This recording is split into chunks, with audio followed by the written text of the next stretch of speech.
авторами Дамиром Бисмединовым и Габразаком Галиевым.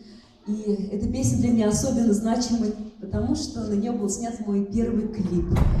И эта песня затрагивает очень серьезную тему, тему одиночества наших стариков, нашего старшего поколения, что они очень часто одни ждут от своих внуков, правнуков, от близких звонка, весточки. Мы так редко, бывает, к ним приезжаем в гости. Вот.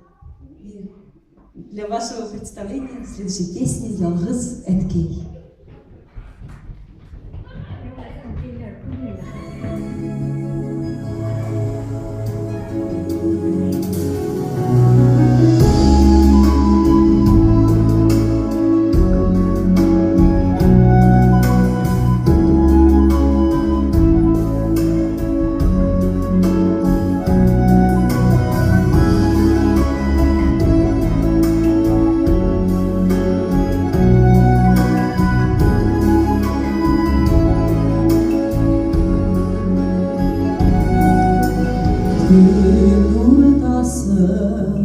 Hava izlet yıklı Tikber terezede utyana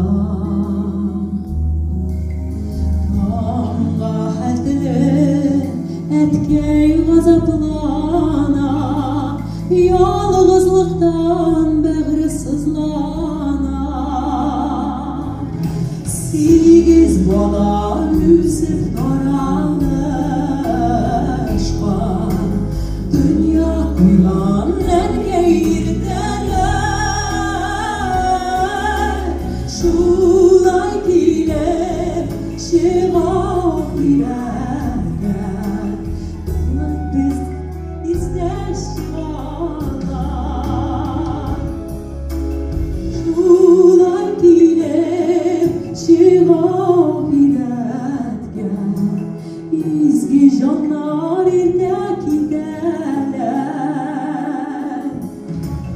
Göz aldından yürüp yıllar uzan Yeşiller tanıyan bunlara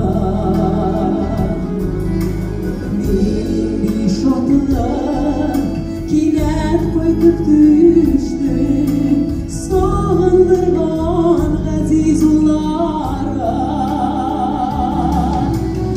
Kızlarda paydır duan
Kuruşlarımız geliyor zaten